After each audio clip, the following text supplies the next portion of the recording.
चलिए सीधा आपको लखनऊ ले चलते हैं, जहां पर सीएम योगी आदित्यनाथ जनता को संबोधित कर रहे हैं। आप भी सुनिए क्या कुछ कह रहे हैं सीएम। आज इस कार्यक्रम में समय से उपस्थित होना यह अपने आप में एक बहुत बड़ी चुनौती थी। मैं प्रदेश अध्यक्ष से इसी बारे में चर्चा कर रहा था। उस सब के बावजूद आपकी यहां पर उपस्थिति और आपका उत्साह हम सबके मन में भी एक नया उत्साह, एक नया उमंग पैदा कर देता है।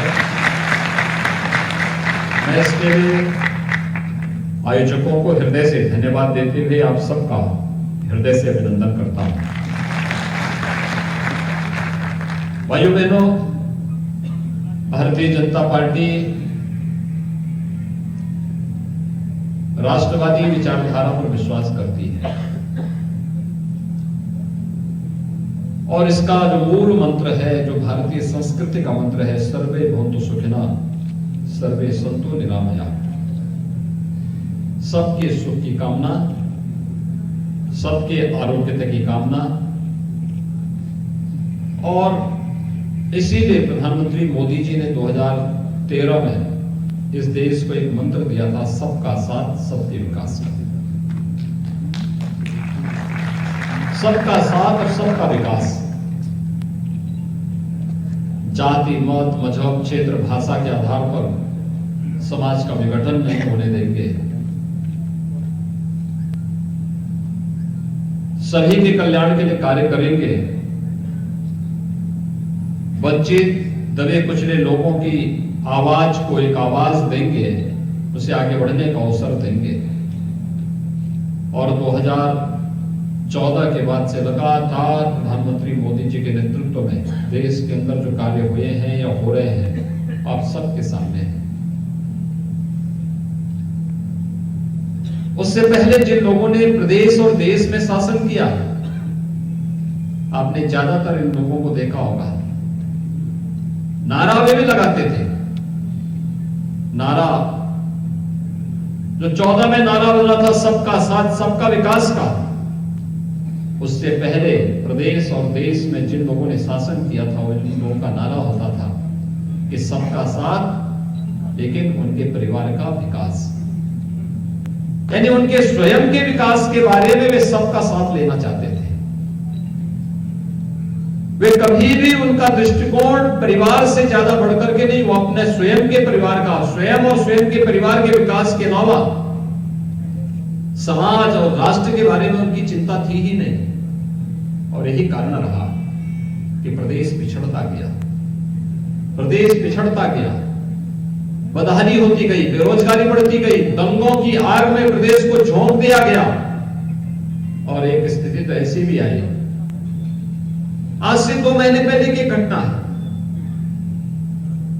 प्रदेश अध्यक्ष जी मेरे साथ एक कार्यक्रम में जाने वाले थे, उनको लेट हुआ। मैंने कहा आप कहां चले गए थे? उन्होंने कहा मैं लखनऊ के एक मोहल्ले में गया था। मैंने कहा क्या था? और भाइयों बहनों, उन्होंने जो मुझे वृत्तांत बताया, उन्होंने कहा कि मैं आज एक समुदाय के पास गया था। उस समुदाय के लगभग 200 परिवार एक ही मोहल्ले में निवास करते हैं। तो 3 साल पहले जब मैं गया था, 4 साल पहले गया था, बड़ी गरीबी थी, बदहाली थी। और इस बार गया तो उन लोगों के चेहरे पर एक नई मुस्कान थी। तो मैंने इस परिवार की सबसे बुजुर्ग महिला को प्रणाम करते हुए पूछा, माता जी क्या हालचाल है? तो माता जी ने कहा कि बहुत अच्छे हैं। उन्होंने कहा क्या ऐसा परिवर्तन आपको लगा? उसने कहा देखिए, पहले हम मिट्टी के बर्तन बनाते थे, बिकता नहीं था, पूरा पैसा नहीं मिलता था। और अब सरकार ने प्लास्टिक पे बैन कर दिया, मिट्टी फ्री कर दी, हमें इलेक्ट्रिक चाक मिल गया। जो बर्तन पहले हम एक दिन में हाथ के चाक से 60-70 तक बना पाते थे, अब वही बर्तन हम लोग इलेक्ट्रिक चाक से या सोलर चाक से 300-400 बना रहे हैं, मिट्टी फ्री में है, कि सभी परिवार के लोग इसी कार्य में लगे हुए हैं और आज इसकी डिमांड भी है, नई तकनीक भी मिल रही है, हमारा परिवार खुशहाल है।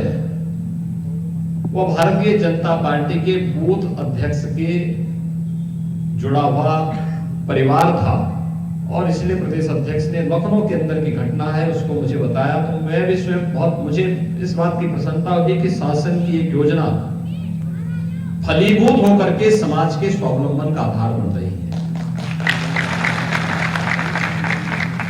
भाइयों बहनों, समाज में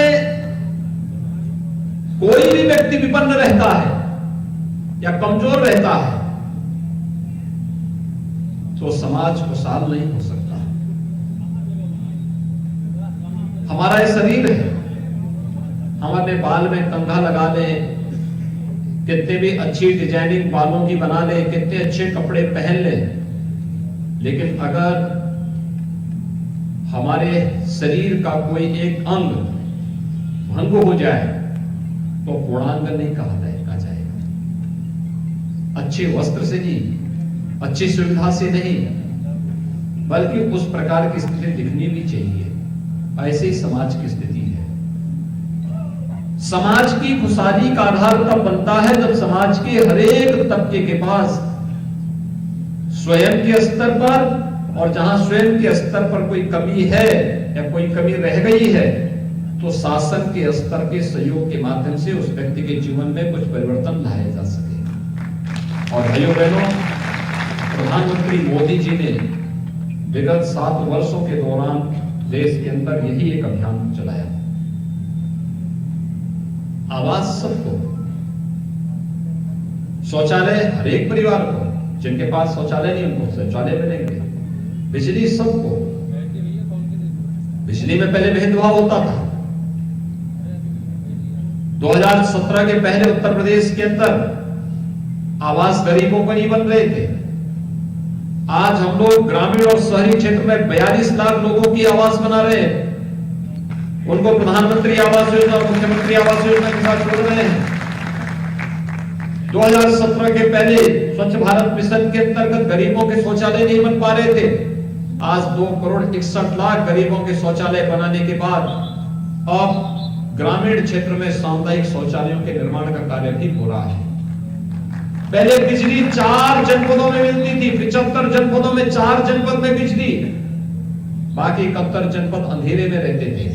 आज भाइयों बहनों, आपने देखा होगा कोयला का संकट वर्तमान में आया है।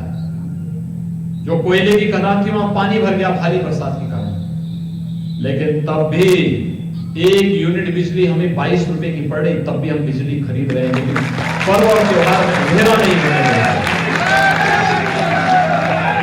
आपने देखा होगा पूरी बिजली सब कुछ हर जगह सप्लाई की जा रही, जबकि सामान्य दिनों में यही बिजली हम 7 रुपए में खरीदते थे। लेकिन पर्व और त्योहार आपका फीका न बनने पाए, इस दृष्टि से बिजली खरीदनी है, गरीबों के घरों में रोशनी देनी है और उनके उत्साह और उमंग को तेजी के साथ आगे बढ़ाते हुए इस आयोजन को और अच्छे ढंग से आगे बढ़ा देना है। भाइयों बहनों, 2017 के पहले उत्तर प्रदेश के अंदर कोई पर्व और त्योहार आता था, भाई आखिर मुझे याद है विगत वर्ष अयोध्या में मैं दीपोत्सव के कार्यक्रम के लिए जा रहा था। लखनऊ में सूक्ष्म लघु मध्यम उद्यम विभाग ने एक एग्जीबिशन लगाया था, प्रदर्शनी लगाई थी माटी कला बोर्ड की, और गोरखपुर के प्रजापति समुदाय से जुड़ा हुआ एक परिवार आया था।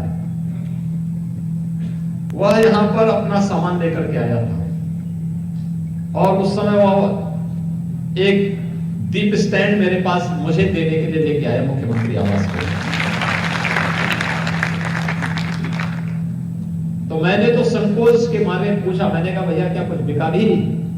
उसने कहा हाँ, जिंदगी में इतनी बिक्री मेरी कभी नहीं हुई जितनी इस बार हो रही है। मैंने कहा कैसे? उसने कहा 8 लाख का सामान बेच चुका हूं। और मैंने कहा स्टैंड? उसने कहा नहीं, तो आपको देने के लिए लाया हूं। मैंने कहा इसकी कीमत क्या है? कहा 25,000 रुपए। तो मैंने कहा 25,000 रुपये आप क्यों फालतू कर रहे हैं? कहा साहब इतना प्रॉफिट तो मुझे कभी हुआ ही नहीं था जितना हुआ है, और इसलिए मैं देने के लिए आया। आप सोच सकते हैं क्या भाव है। और यह पर्व और त्योहार ये तो पैसे कमाने के माध्यम बनते थे, व्यापक पैमाने पर खरीदारी होती है। पहले चीन से, अभी जब मैं मंच में था, धर्मवीर प्रजापति जी ने और लोकेश जी ने मुझे लक्ष्मी गणेश की प्रतिमा भेंट की, मुझे भी, प्रदेश अध्यक्ष जी को भी। कितनी शानदार मूर्ति है, कितनी शानदार मूर्ति है। मूर्ति दर्शनीय है, देखने लायक है, व्यक्ति के मन में एक उत्साह चमकता है, एक ऊर्जा का संचार होता है, अपने देवी दर्शन के साक्षात अनुभव वहां पे होते हुए दिखाई देते हैं। इससे पहले ये मूर्ति कहां बनने लग गई थी? चीन में। चीन नास्तिक देश है, लेकिन वो लक्ष्मी गणेश की मूर्ति बनाने लग गया था। और वह मूर्ति भी ऐसे कि ना उसका चेहरा है, ना हाथ पैर है, यानी बिल्कुल बेढंगी मूर्ति बनाते थे।